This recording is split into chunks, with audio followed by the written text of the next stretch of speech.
Hello and welcome everyone to day 3 of Effectiveness Week. I hope everyone's enjoyed the sessions so far this week. I'll drop a link in the chat in case you want to take a closer look at any of them. And obviously, we'd love to hear from you. So drop any thoughts, questions, or suggestions in the chat during the session. And feel free to tag at the marketing practice in any of your social posts. Before I talk about this session specifically, I just want to outline 3 important themes that you'll see throughout all the sessions this week. So it's really around what we mean when we're talking about effectiveness. So for us, there are three big important parts to this. First of all is around setting appropriate targets. So this means focusing on meaningful business outcomes, things like incremental revenue, profitability, market share, and pipeline, and not getting distracted by meaningless metrics. The second is around understanding how marketing works. So if you don't understand how marketing works, then you're going to struggle to achieve the outcomes you're looking for. And that's why understanding concepts like mental availability and share of voice are important. And then thirdly, this idea of measuring, proving and improving, importantly. So effectiveness is in part about measuring, proving and improving the value that marketing delivers. And that's not just about showing what's happened so far. It's about showing why you'll make certain investments and bets on the future and what you expect to see in return. So as we go through all these sessions, if you listen to them on demand, we've been listening to them this week, please just bear those in mind. Those are the sorts of things that we think are really important in the effectiveness conversation. Good.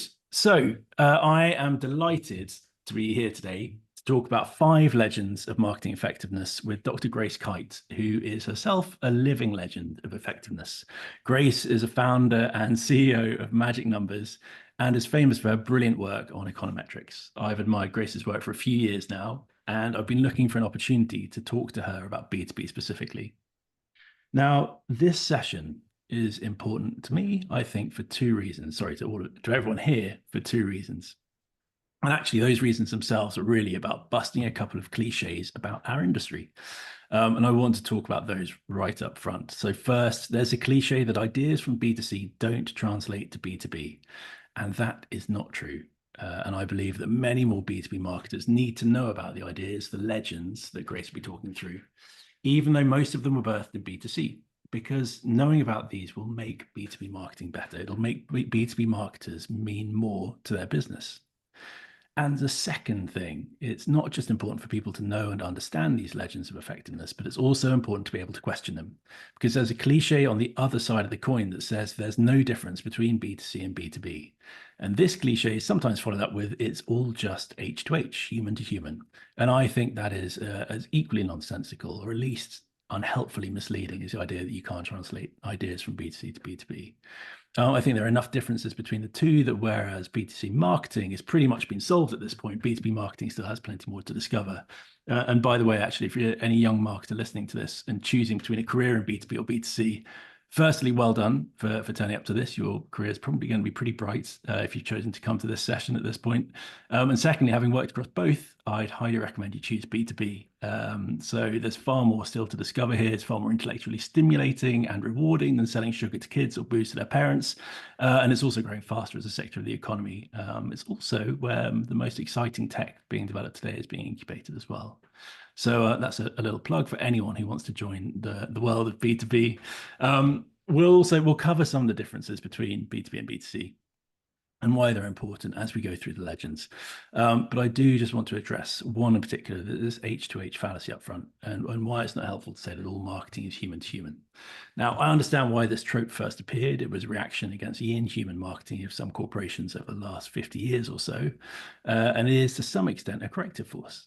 However, I do think it's become a bit of a cliche because people misunderstand the word human and how humans work. People aren't using the word human in the strictly biological sense as Homo sapiens or a 10-stone lump of flesh and bone. They're using the word to reference our minds and our behavior. Now, these aren't constants from one person to another, or even from one person from one moment to another, because who we are is deeply dependent on context, our environment, our physiological state, what we're doing, the tools we have at our disposal, and the people we're with. I am a different person when I'm having a water fight with my kids in the garden than I am when I'm sat in a client meeting. And my mind is working differently. My behavior is that of a different person. And repeating the cliche human to human just doesn't capture that. Even if it did, any decision to purchase a CRM system for a 500,000 person company involves considerably more complex social processes than my decision to buy a cornetto when I'm a bit hot.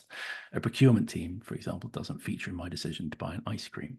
So to sum up, there are plenty of important ideas that are useful across B2B and B2C, but that doesn't mean that the two sectors are exactly the same. In fact, I'd argue that B2B itself is a category error, but we can probably save that for another time. Anyway, to reflect this balanced approach to these legends of effectiveness, Grace will be explaining each legend and why it's important. And then together we'll explore what differences there might be in B2B that influence how B2B marketers should apply the lessons from it. So that is plenty from me for now. Grace, can I hand it over to you to introduce our first legend? Yes, thanks, Ali, for that lovely. I think I agreed with loads of what you said there, and fabulous introduction too. Right, let's get into the legends, shall we? And the first one is for the original Legends of Effectiveness, Binet and Field themselves. And obviously, they famously had the 60-40 rule from B2C, which says you spend more on brand building, that's priming people for when they're next in market and building positive associations and all of those good things that come with strong brands. But you also spend about 40% on needing to activate that brand building by reaching people who are ready to buy with a kind of now type message. Now, on the chart is the B2B version from their 5 principles of growth in B2B marketing. They got to the conclusion that it's more or less even Stevens across brand and activation in B2B, with the balance slightly tipped towards activation. Now, they got this finding from an empirical analysis of the IPA data bank, looking across cases to see what mix was used where the effect is biggest. But implicit in all of this is that idea that B2B buyers are just the same as B2C buyers. They're people, after all, and brand building works on them. So those people make decisions based on the things that brand building targets, feelings, emotions, I guess the lizard brain. And that's something where it's, that's up for debate. It's also up for debate as to kind of how strong the empirical work is here. And I wondered if you wanted to comment a bit on that, Ali, or you had any thoughts about it.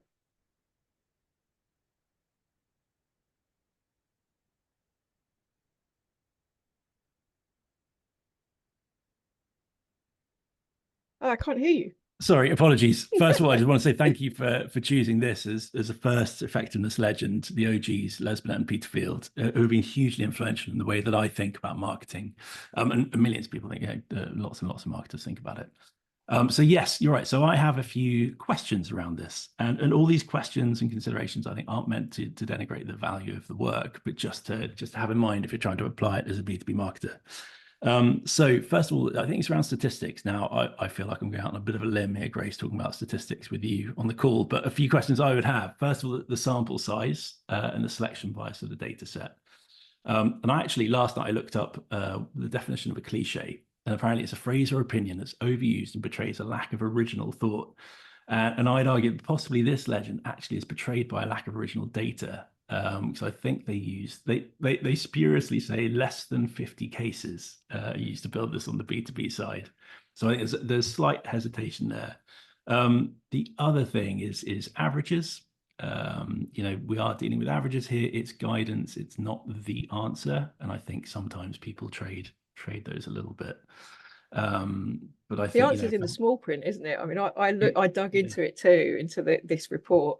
And I know Les Binet quite well, and you can almost hear his voice in some of the disclaimers that they put at the beginning. Yeah. I'm going to read out a little quote about what he puts into the introduction. He says, "By necessity, our findings are tentative. There are still relatively few B2B cases in the IPA databank, so sample sizes are small at less than 50 cases. Bearing in mind there's thousands of cases in the B2C version of this. And also these cases are biased towards effective campaigns that are backed by large budgets. So even Les says like this ratio shouldn't be followed too precisely. It's a guiding principle. So roundabout even, but take it with a pinch of salt." Definitely. Yeah, I agree. There's also, I think, a slight question around correlation versus causation in some of this data. So, personally, I do think there is a worthy piece of causation behind this, given the context of some other research as well. But I'd say, are the effects caused by the difference in advertising spend, or is the difference in advertising spend caused by the success of the brand and the campaign? So, is it that larger, more successful brands and campaigns have more to spend over a longer time and find it easier to create long-lasting advertising with kind of stronger brand codes? So you think you can afford to go brand building if you're bigger and There's you're a winning slight already? element of that. Is that unfair? I think possibly it is something that maybe companies certainly at different stages have the cash in the bank to spend on that. Whether that's right or wrong, by the way, I'm not saying that's the way it should be. So I think that's I feel very uncomfortable and definitely out on a limb talking about statistics of this with you. But then the second thing I think is the category would probably be around brand itself, the word brand. So it is a very dangerous word, and actually maybe if a single word could be a cliche, I'd say brand is probably up there as a potential one. But in this case, obviously, they're talking about media, brand as media spend on advertising, essentially designed to have longer lasting effects. In some ways, that's a slightly peculiar, narrow definition. There are going to be heads of brand who find that very strange in client organizations. But I think the slight question I have here is this dualism that they have that's kind of runs as a theme through some of their early work around this difference between brand and activation. And I think that you can see that a little bit more clearly in B2C, whereas in B2B, I'd say that's probably a little bit less clear cut because you have the longer buying cycles, higher engagement for big B2B purchases. And so it's probably a little bit less easy to say, oh, yes, no, this is definitely brand activity, a brand building activity versus performance activity. I think it's hard in B2C as well. I've seen people try and go in my media plan, which bit was brand and which bit was activation. It's hard to do that unless you planned it that way in the first place. And yeah, I agree. It's kind of harder in B2B.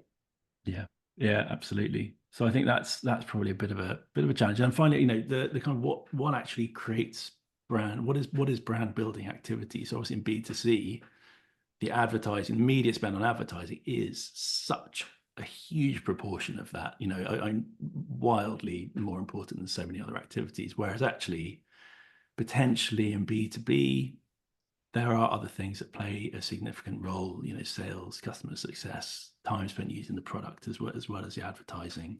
And one way I think about this is if you think about like a bottle of ketchup. If I'm a consumer, my thoughts on Heinz ketchup, not I'm endorsing it, delicious, can be significantly influenced by advertising. And I don't really care about the Kraft Heinz sales team. But actually, if I'm a buyer in a large supermarket chain, my opinion of Heinz might be seriously influenced by that behavior of the same sales team. So again, it's just a slight question of, okay, kind of the context, really. It doesn't actually necessarily change what this means for businesses, but it maybe just gives a little bit of a context around it, I think. I think brands are important in B2B, and that the word brand, to me, I agree, it's a word that could mean loads of different things to different people. To me, it just means a stock of positive associations in people's minds that at some point in the future will revert or may or is more likely to convert into a sale. And that is still really important in B2B. And you've got to be thinking about it through all of your touch points, through sales, through how the product works, through everything. And to make it just about advertising, I agree, is kind of a misnomer in all categories, but perhaps more so here. Yeah, lovely. And I love that definition. As a kind of recovering psychologist myself, associations that people hold. It probably spurs another line of thought maybe for a different session, which is around actually, is there a single brand, or actually does a brand have a different brand for everyone who looks at it? But anyway, Ooh. that's maybe for another time. Don't Odd, you'll turn me into a recovering psychologist. I suppose actually the only other thing is speaking of the small print, there was something I found in this as well, which I really liked, and it's when people talk about emotions in B2C and B2B. I have various different issues with marketers and their use of the word emotion, but Lesbian actually does pull out in a sentence here. He says, the kinds of emotional approaches required will be very different in B2B than B2C. But the principle applies across both, which I think is a really smart caveat that's probably worth bringing in as well. Yeah, I agree with that. We did some work on cloud computing and security, B2B security purchases as well. And actually, fear is a really important emotion there. And that isn't an emotion in B2C, right? I'm not scared of what happens if I don't buy this ketchup or if I buy the wrong one.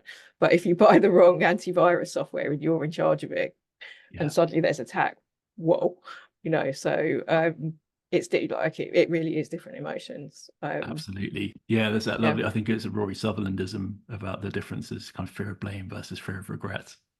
yeah, The difference between B2B and B2C, which I think is a lovely way of putting it. yeah, really nice. Good. But if so B2B marketers, Grace, what in particular do you think they can take away here? Any particular lessons that you want them to take away? I think that the takeaway is that the brand is important. That stock of associations for your product and your name and your logo, it is important. And I'm going to move on now actually to talk about some other ways that is important. And I'm going to move on to a different legend, also big original thinkers in B2C, the Ehrenberg Bass Institute. So lovely Byron Sharp, Jenny Romanek, John Dawes and their friends, they love a law. They have principles that they say hold everywhere and that lead to unassailable conclusions about how to do things. But the laws come mainly from the analysis of B2C data. And often they're actually analysing mature categories or mature businesses in B2C. So a lot of their early empirical work was from FMCG. So, but what they say, and one of the laws that they have is that the more customers you have, the safer you are and the easier it is to do marketing and continue to grow. And the law goes that smaller brands generally have fewer customers and those customers are less loyal. And so what they say that means is that to grow, a brand's primary focus should be getting more customers, many more customers. So advertising and marketing should set out to reach as many people as possible. Reach matters. And they say not to try to get growth by focusing on existing customers, on keeping them and on growing your revenues from them. And they've further developed this kind of reach matters principle for B2B via the 95-5 rule, which many of you will know. It's on my slide here in the blue pie. And the story goes that reach is especially important in B2B categories with long purchase cycles. Because if you've got a long purchase cycle, only a small percentage of organizations and buyers are actually in market at any given time. And that means, you need to speak to people who are not in market and you can get on their mental shortlist. And that's what Ehrenberg Bass calls mental availability. And the evidence on this chart shows that it's good advice. So my red pie here shows that 80% of people coming to a B2B purchase actually do have a shortlist in their head. And the yellow pie shows that 90% of those people who do have a shortlist in their head buy from that shortlist. No matter what happens in the sales process, no matter what happens when they really research all the nitty gritty, they buy something from the shortlist. So if you've reached them before that moment and you've got on the list, you've got a much higher probability of winning out, even before the sales team starts speaking to the prospect. So this idea that reach matters coming from Ehrenberg Bass is put quite strongly for B2B, and I think the evidence does support it. Yeah, yeah, definitely. I think I agree. And I know we're going to come on to the kind of light buyers and things like that in a bit. But this idea of reach, so I think it's massively important. It's been, again, an idea that is necessarily corrective to how people have been thinking in marketing, where often their horizons are too narrow and too short term as well. So playing the role of questioner for this. So 95-5 rule. Now I have a slightly difficult personal relationship with it because I do think this has become a bit of a cliche, actually. First of all, it was never meant as a rule. Professor John Dawes, again, said very clearly that it's not meant to be a precise rule. It's just a heuristic to get the idea across that the vast majority of businesses for a larger proportion of products aren't in the market in particular time periods.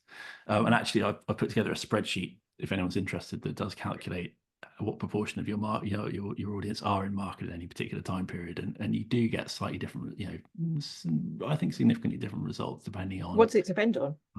well the cycle, so the gap between purchases, so the Yeah. purchase cycle itself might be every couple of years, and then the length of the buying journey as well can make a significant difference. So if I'm spending a year and a half on a buying journey from the moment I first spoken to a vendor to actually, that vendor getting through procurement and then arguably through implementation as well, that quite significantly changes some of the maths involved. And I think that there's that. And I think one of the questions I'd have is this, again, it's this distinction that's been set up between in market and not in market. So he defines it very much as, the proportion who are going to buy in that moment. But in B2B, because of the longer buying journeys, I'd argue that actually people spend quite a lot more time in market than the quarter in which they buy. Some of the longest buying journey incident I've ever heard of was about, I think, was it 23 years for a government contract, Well, which is obviously ludicrous and a bit of that's a kind of patience. it is. Well, yeah, it is patience. And that kind of figure, obviously, it's very easy to say, oh, that's very exceptional. And that goes back to this idea that B2B is a category area. For many parts of B2B, the buying cycles were actually relatively short and it's not particularly relevant. But a lot of the clients that we work with and the work that we do, buying cycles are 18 months, 3 years long. And that is kind of an actively involved process. And I think that there's a very sensible case that they are in market looking to buy a solution for that length of time. So I think that's part of it as well. And the other part, related to that as well, actually, is that, once you actually sell something to a customer in B2B, often as part of that contract, there are many, many more small projects sold in or as part of or on top of it. So they are in some ways still constantly in market, even after they bought the product, which the concept obviously doesn't really happen in B2B. If I've just bought a Mars bar, no one's trying to sell me an add-on for the Mars bar, things like that. So that also changes it. In fact, there's a lovely bit of thinking by a Dutch guy called Jacco van der Kooi, I think. Dreadful pronunciation, apologies if he's listening.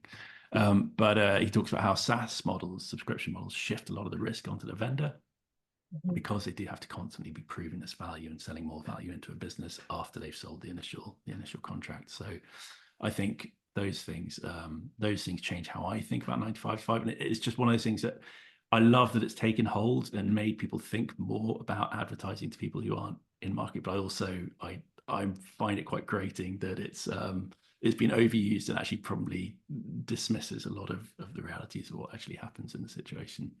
It's interesting because all of those things you mentioned there actually take the proportion of time not in market down from 95%, don't they? Because actually your buying cycle is longer, so that means you are in the market for longer.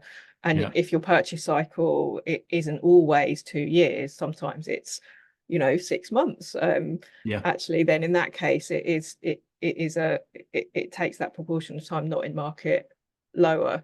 But I think still, particularly if you sell something lumpy, which many of your listeners, the listeners today will be selling something quite big and chunky.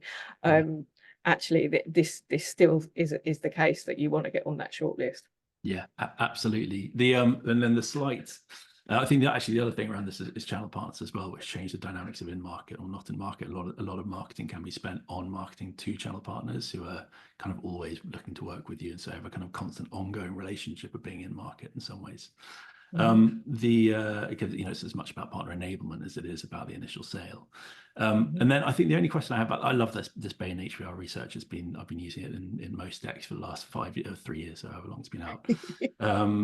But one thing that it occurred to me about a year ago, and I was slightly annoyed that it did, is actually do they discount, which they probably don't. I haven't been able to find out the answer to this, but I don't think they've discounted existing suppliers from their stats. And again, dealing with lots of averages here, but about 40% of B2B buying cycles end in no decision, which is essentially sticking with the status quo, sticking with an existing supplier.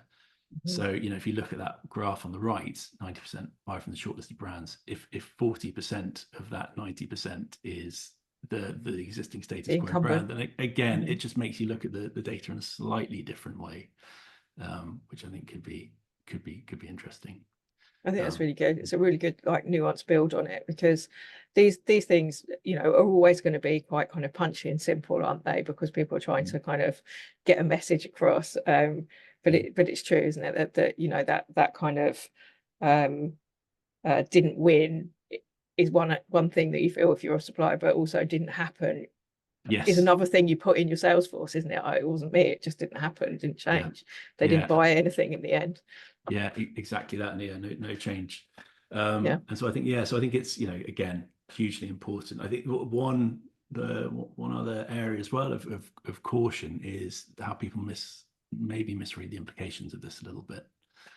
So if you add on a kind of a slight misunderstanding of what in market means potentially for B2B with longer buy cycles, then you add on a slight misunderstanding of emotions, and you have a kind of B2C read on how emotions might work in purchase decisions.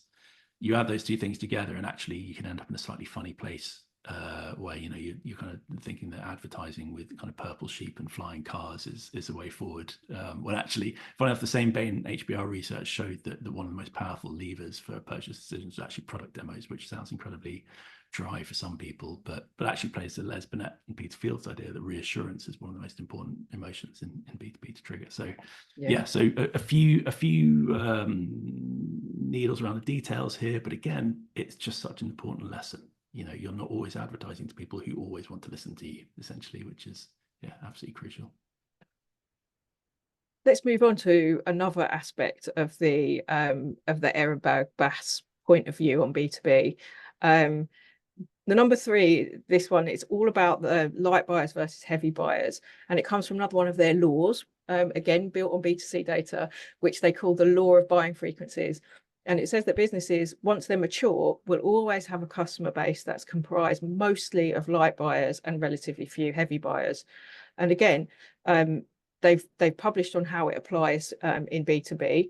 A set of research really interesting about how B2B tech brands grow. And they looked at 3 different B2B tech categories and found that about 2/3 of the brand's customer base are very light buyers and less than 10% are heavy buyers. And actually, they looked also at hyperscalers. That's, in other words, companies that are growing fast within those tech categories they were looking at. And the 2 examples on my chart here are Google Cloud Platform on the left and Amazon's cloud computing services, AWS, on the right. And the charts show that these have even more light buyers than heavy buyers versus what's normal. So more than 70% of customers spending less than $1,000 a month. And so the conclusion that the Ehrenberg Bass guys conclude is that these category leaders and these fast growing B2B tech businesses, they're not succeeding by targeting heavy users. They're just acquiring all sorts of customers, and a lot of them are really not heavy users at all. And so they conclude, look, if you want to grow fast, don't tightly target looking for leads that will pay off in a big way. Cast your net much more widely. And I don't know, personally, I find this a little bit controversial, actually. And it's certainly not what B2B tech startups I know do.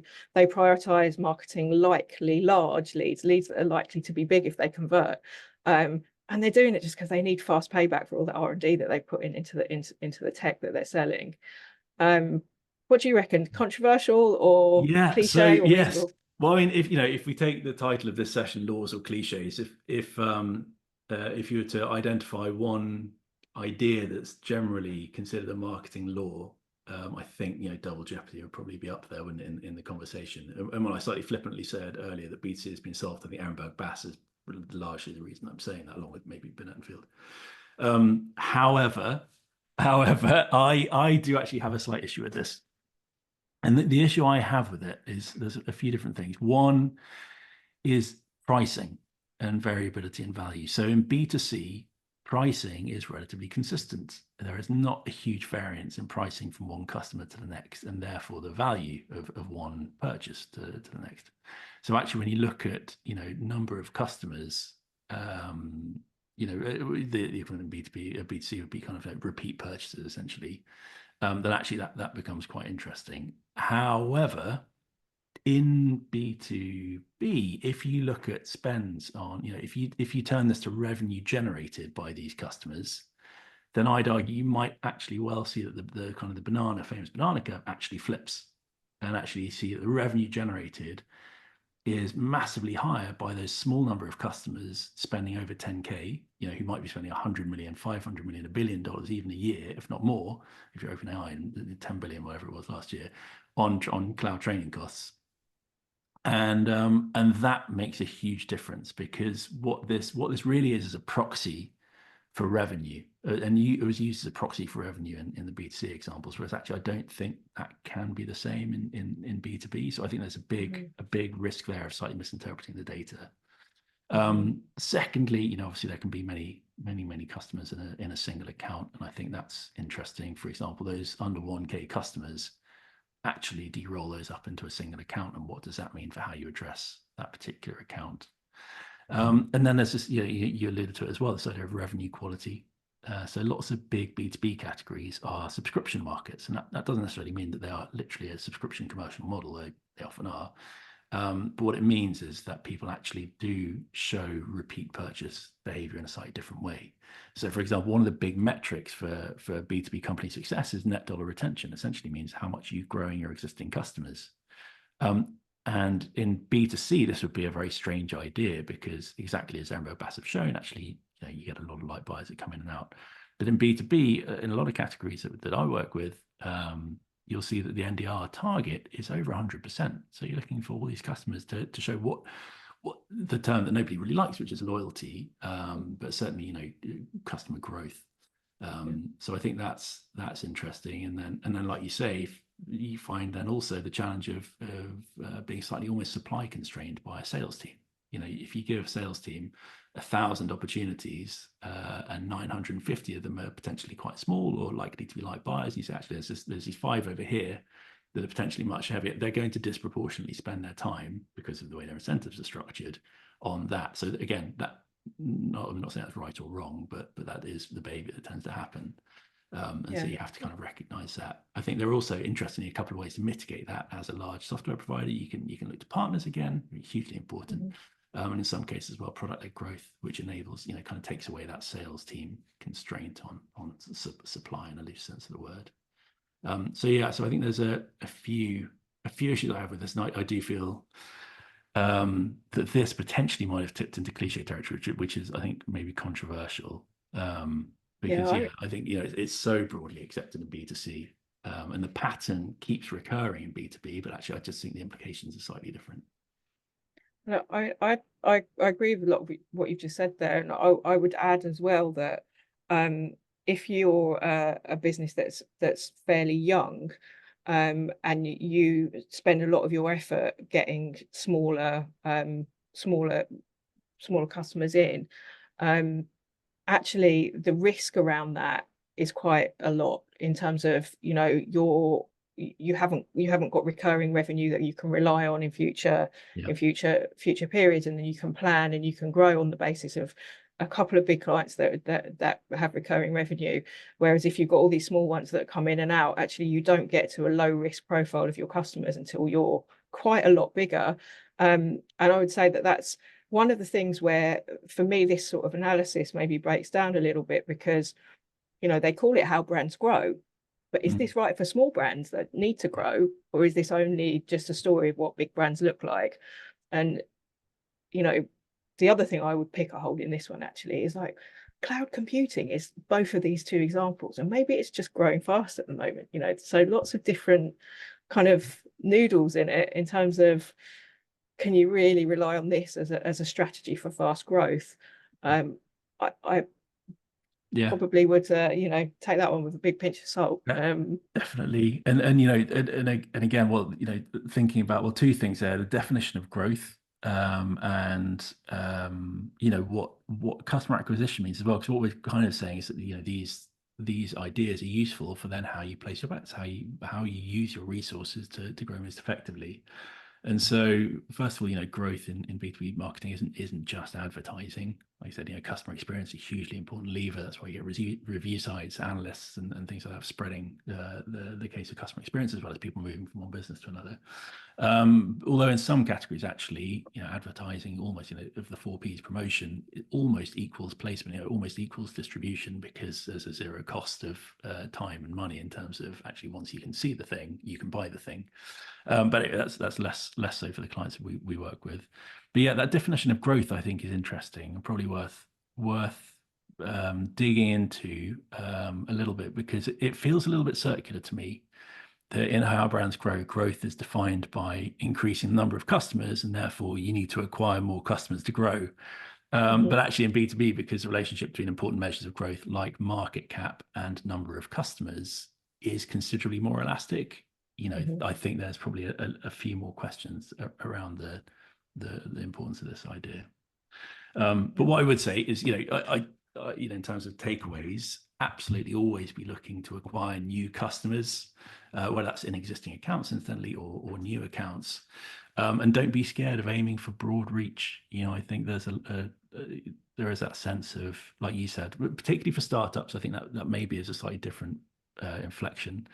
But for larger businesses, broad reach is probably a good thing when you're thinking about how to use your media. Yeah, absolutely. So broad reach is important as for the reasons we've talked about.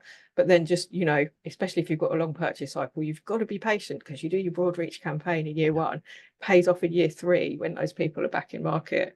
And that's quite hard for a lot of businesses to be that patient. Yeah, But that's kind of what you are as a B2B entrepreneur, right? absolutely. Yeah, I mean, that's this idea of revenue quality. And actually, that's probably one of the that first chart that you showed, the first legend, the brand and activation. Maybe another takeaway from that, and well, actually from all of this, perhaps, is the importance of understanding long-term horizons and how you can prove and improve on long-term functions and metrics. So I think that's probably something as well that should come from thinking about things like this. Absolutely.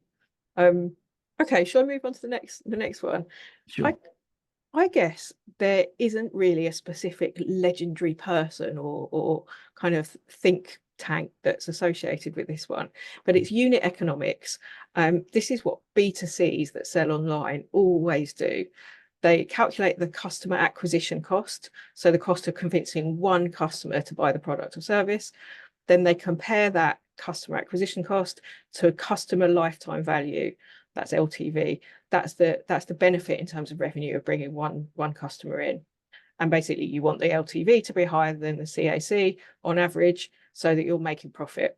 The difference between the cost of acquiring and the benefit of acquiring is your profit. And whenever people use this to understand on average whether they look like they're profitable, and they also use it whenever they're considering a new marketing or sales initiative, because they look back over its first few months of experience, and they say, what's the customer acquisition cost versus LTV? And the recommendation, I guess, is to work out this equation. So what you do is you take your marketing spend plus the cost to the sales team, and then you divide that by the number of new customers that you got. That's your customer acquisition cost. And then you take that customer acquisition cost and you divide it by the lifetime value estimate, and you work out what's that number. And you want that number to be greater than 3. 3 is this number that's come from a recommended number coming from VCs that work in this area. But it might be slightly different for your business. You might need to alter that 3 to the profit margin that you need. But if it's greater than 3, increase your marketing spend, because you're doing the right things, and it works to bring more customers as long with this ratio. And if it gets less than 3, then you decrease your marketing spend, because you've got into the parts of the marketing budget that are into diminishing returns, and it's no longer worth spending on them. And B2Bs that I know calculate this for a rolling 6 or 12 months at total level, and then they use that to adjust their budget. And they also look at it when they evaluate new marketing investments. Quite soon after they've launched them, they'll say, what's the unit economics of this thing, and is it worth adding to our plan and our way of working, or should we take it off again? So do people use this in your experience, Ali, in B2B? So not enough, I would say, would be my answer. I think if this is a cliche, it's a cliche maybe in investor circles, but not so much, I think, for marketers. And I think it probably is a little bit underused. I think it's a really useful angle on a challenge of understanding the value that marketing is bringing and where to invest further as well. Again, a couple of considerations probably be around variable pricing. It's customer lifetime value is a really interesting question for B2B companies. And what you tend to see is, for example, in IPO documents, there are some questions asked around, okay, are all the customers really never going to switch out from your product over the next 35 years or not? But I think that's really an interesting question here. What I would also I'd add, really, rather than change it, I think I'd add that one of the implications of this when you're thinking like this is growing the partner channel can have a really interesting impact on unit economics. So in some ways that goes to the heart of why channel partners play such an important role for many of our clients. So there's a fantastic strategist called Roger Martin.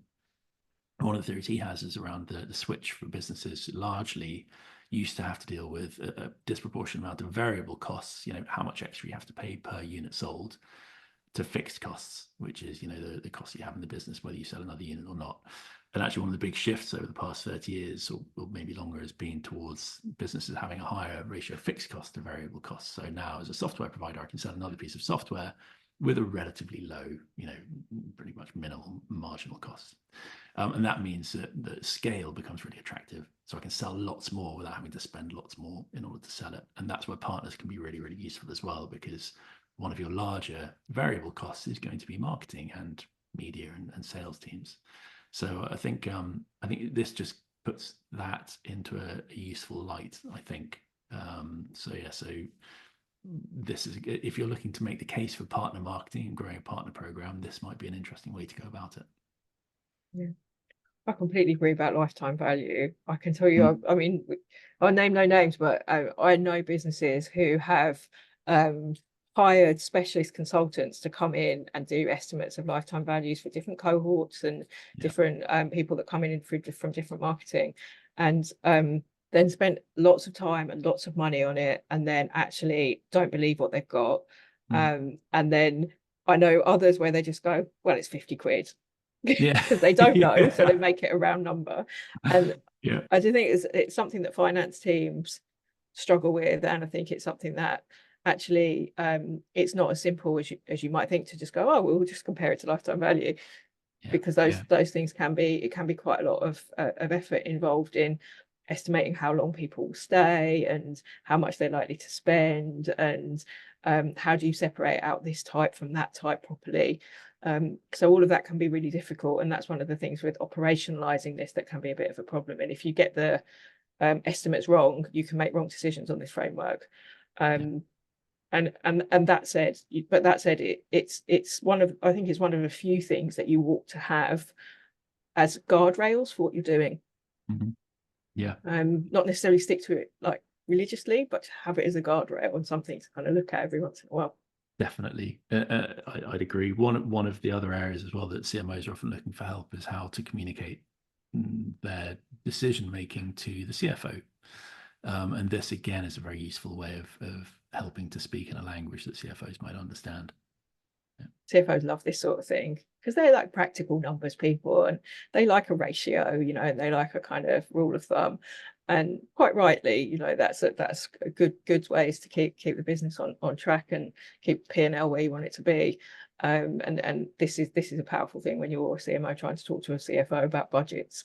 Yes, absolutely. Yeah. More tools for that. Agree. Yeah, exactly.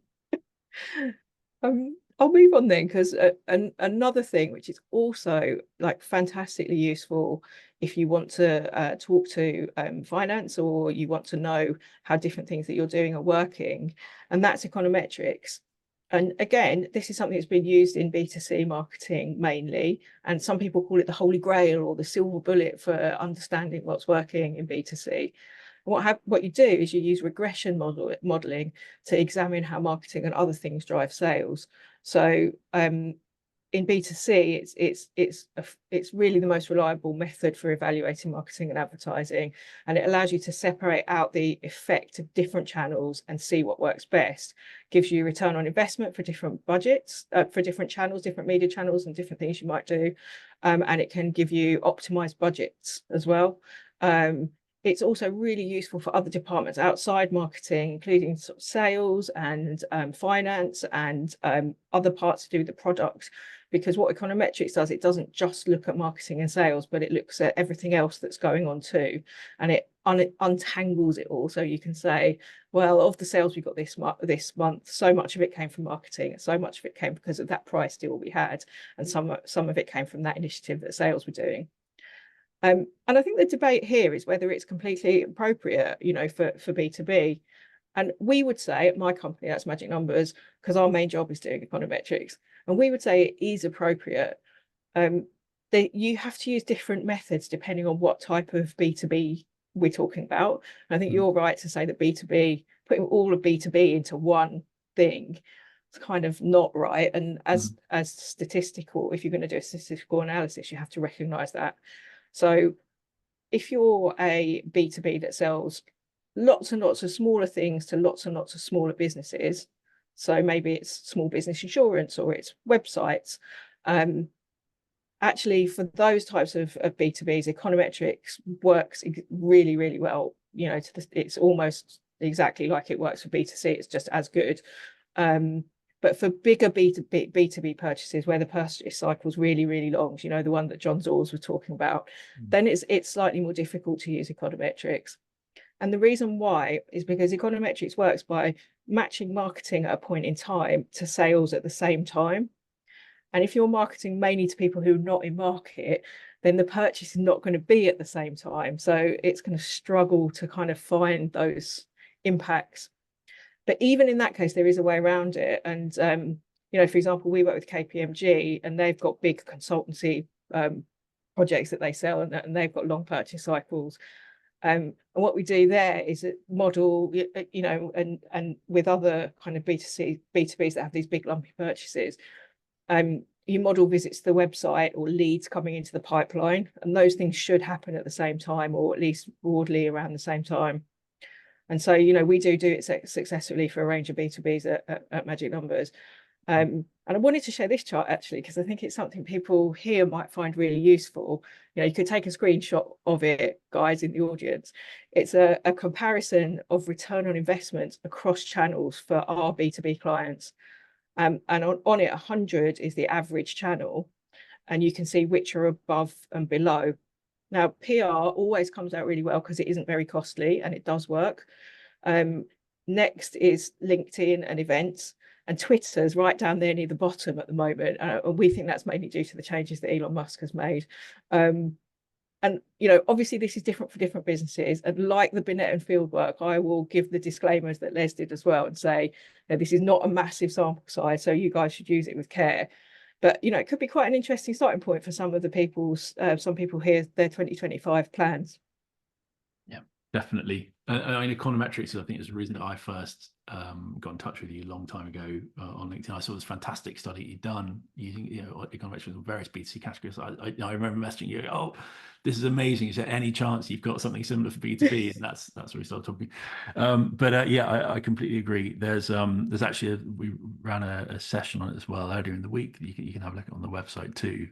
About how to run econometrics for B2B businesses too. The one of the questions I'd have as well around this, Grace, is what role this plays as part of an attribution model mix as well. So econometrics, like you said, in B2C, it is the holy grail, and you can do an awful lot of the legwork around attribution. Whereas in B2B, maybe, you know, one of the things you might see is that it's useful to use this plus a couple of other approaches. So how do you think about it as part of a wider attribution mix?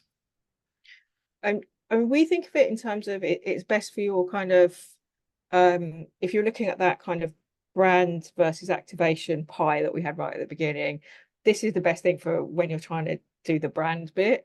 And this is a really good way of kind of getting into that because it can capture longer term effects, and it can capture things that are untrackable. And it will track things that come into your MQLs and SQLs funnel. So that's probably the main use case. I would say you also obviously want to analyze your sales database and have a look at, you know, what leads come in and what happens to them on their way and what their attributes are, so that you can say, you know, our hottest leads are these types and this is where we should be putting most of our effort. And when our sales team, you know, do particular things, that makes a huge difference versus it doesn't. And that can be a massively powerful thing in B2B, making the most out of the leads that you have got. You know, digital attribution, looking at how leads come in through digital channels is something that can be useful for tinkering with which website should we be on. Should we be putting our ad on the FT, or should we be putting it on LinkedIn? Like those kinds of things are really useful to tweak the kind of mix online as well. So a few things there. Yeah, very good. Yeah, I think that's definitely where we've seen more success with it, you know, in combining that with multi-touch attribution and other techniques as well, just to give you a more rounded picture for the reasons you outlined around buying cycles and things like that. Very, very good. Good. I'm very excited. I finally got to talk to you about econometrics and B2B. It only took 3 years, Grace. Excellent. I wish there were more databases. Actually, we sit on a really big database of B2C results from econometrics, and Mhm. you can actually pull out a lot of patterns about what works from that data. And we're collecting we're collecting cases from a lot of the big econometric shops are going into that big database. It's called ARC. But actually, even in there, there's not a huge amount of B2B, and I think Mhm. actually B2Bs don't do it as much as they could and potentially should. Yeah, yeah, I completely agree. Yeah, I think if we had this conversation again in 2 years' time, there would be many case studies, even if not huge amounts of sample data, that which could show the value of this. Yeah, Yeah. very good. We've just, I know there was one other thing we were potentially going to talk about as well, but we've got a couple of questions. One was, is the lifetime value estimate cumulative for all new customers or per new customer? I presume that's referring to the unit economics slide. Yeah, so in unit economics, what you're doing is doing it on a per customer basis. So you're saying on average, what does it cost to bring in one customer? And on average, how much do we get for one customer? So it would be the one customer in that case, but it would also be cumulative over that customer's time with you. So if you're selling something where there's a relationship and they stay, and there's upselling and there's renewals and multi-year contracts, that's all the stuff that needs to be baked into that kind of long-term value estimate. Yeah, lovely. Good. And then there's another question around understanding the impact of short tenured CMOs. What do you think the impact of short tenured CMOs have on driving impact? Now, I might start with this one actually, because I saw an interesting piece of research recently. There's this kind of, well, if you want to talk about cliches, actually, it's not very specifically to effectiveness, but the cliche of the CMO being the shortest tenured in C-suite, which seems not to be true, particularly so in B2B. Apparently marginally below average, but by no means the least tenured. Average around 4 years, as opposed to I think 6 for CEOs and 4.6 for much of the C-suite. So first of all, short tenure CNOs might not be as big an issue as sometimes we make it out to be. But yes, I think that there is a very interesting tension there, where if a CMO is trying to drive results that ultimately are really only going to come to fruition in 3+ years, where are the incentives for them to do that? So I think that there is a bit of a tension there, and it has to come down to some kind of integrity. The other part of this as well is that sometimes I think people tend to think there's a kind of a dualism between long-term impacts and short-term impacts. And I think Tom Roach, and it might have been you as well, Grace, pointed out that maybe a better way of thinking about it is long-lasting impacts and short-term impacts. So actually those long-lasting impacts, yes, you might take a while, but in B2B buying cycle, the impacts might take a while to come through. But actually it's not that the approach you're using isn't having an impact straight away. And actually it's not that over the short term, the impact should still be there and visible in leading metrics. But it's just that the effects also last for longer. So I think there's something there about maybe, yes, there's a slight tension that if you're building something for 3 years' time to see ultimate bottom line impact, that's an issue that you have to deal with as CMO. But there are leading metrics you can use to counter some of that. And the other thing I would say as well is I was speaking to a CMO the other day, and they talked about being a CMO for the right stage of a company's growth. And actually that becomes less of an issue than about the tenure, because it's more about being brought in because you are doing this job for this company in the stage of its growth. And therefore actually the kind of the length of the tenure is somewhat irrelevant. It's actually attached, the success and the tenure of your role is attached to the stage at which you're at, not just a number of years or an amount of time. So I think there's understanding that comes with that around the metrics that matter for that stage of the company's growth. But yeah, I don't know if is there anything you'd add there, Grace? Any CMOs you ever talk to and you go, they're not interested in long lasting, meaningful impacts. They just want to see what's happening next month. I don't think anybody admits to that if they're a CMO, but they might get stuck with it sometimes. I mean, I'm glad you nerded out a little bit on the data of the of really are CMOs 10 years that short. Mm. And I think all C-suite people, the average tenure is quite low. but my belief, and I forget if I've seen data on it or whether I just kind of think this is right because I think it's of C-level people that I've met, is that C people, if they arrive and it's not a good fit for them, they leave quite quickly. And so I think there's some people that bounce on their own choice, and there's some people that stay for a really long time, hidden into that 4-year average that you're talking about. So I actually meet a range of CMOs that have lasted way longer than 4 years, and sometimes they're the most successful. And then you also do see, because we obviously deal with lots and lots of different businesses, and we see CMOs come and go in some places where perhaps it's not the easiest culture, or it's not the easiest market opportunity, or something. They some of that is in their own choice. It's not kind of CMOs have to deal with this and they hate it. Some of it's them. Yes.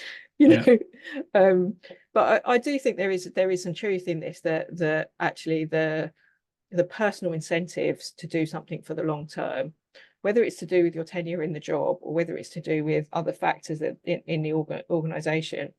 If you're a CMO and you rock up to a board meeting and you go, I've found something that will save us £100,000 tomorrow, you're going to get a massive clap. You get a big pat on the back. Everyone's going to go, yay. In a short period of time, people will see that £100,000. The finance guy will see it on the P&L, and there's no risk involved in it. So you can come up with something low risk that you're going to get a big up for. Whereas if you rock up and you go, well, I would like to spend £1 million on brand building, please. That is kind of, sounds a bit risky. And you might get fired before it pays off, but you might have to kind of tough it out in those meetings for quite a long time before you're proven right. And I just think psychologically, for whoever whether you're securing your job or not, psychologically is harder to kind of play for the long term. Yes. Yeah, I completely agree. There's something in there's something in that as well. The idea that first of all, averages are dangerous. I think that's probably one of the takeaways from this. And like you say, there are some CMOs that graph actually, if you plot it out, might be a whole lot of short-term CMOs and a lot of longer-term CMOs. And then I think that there's something as well around hopefully some of the things we've shared today will help you build the case and the understanding for how to look and think about long-lasting effects of marketing, because you understand how marketing works and you know how to tell that story to the board. But there's also something just currently in the current context, I think, around the slight over rotation away from growth, which I think is quite interesting. Your point around you can save £100,000 tomorrow by doing X, the kind of cost cutting culture, where actually, if you look at market caps and the potential multiples you can get from balancing growth and cost cutting, focusing on the bottom line too much, just focusing on the cost cutting is something that actually, you can see that potentially companies are missing out on significant multiple growth because they've rotated towards cost cutting and free cash flow versus the growth metrics as well, investing in growth. So I think there's probably something about that, and I wouldn't be surprised to see a slight switch in temperature where people are focusing over the next couple of years, particularly in tech. Well, we can see. Yeah, exactly. So do you want to cover this one, like the bonus legend? We've got a couple of minutes left. Or actually, we're kind of we're nearly at time, aren't we? The bonus legend, for anybody who wants to know what it was going to be, was around share of voice and how excess share of voice drives share of market. But what we'll maybe do is release that as a little add-on edition at some point over the next couple of days. Grace, so we are at time. I just want to say a huge thank you to you. I'm delighted personally to be able to have a chance to speak to you, and I'm delighted everyone else is going to have a chance to listen to this as well. So thank you for coming along and sharing all your thoughts on this. It's been an absolute joy, and fabulous to chat to you. I'd just say to everybody, if you would like to connect with me on LinkedIn, you'll see really interesting things going forward, and that's how I met lovely Ali, and I'll be interested to meet others too. But this has been really interesting and lovely, and I agree with you, B2B is more fun. Good, thank you. Mission accomplished. Thanks very much, Grace. Cheers. Take care everyone. Bye.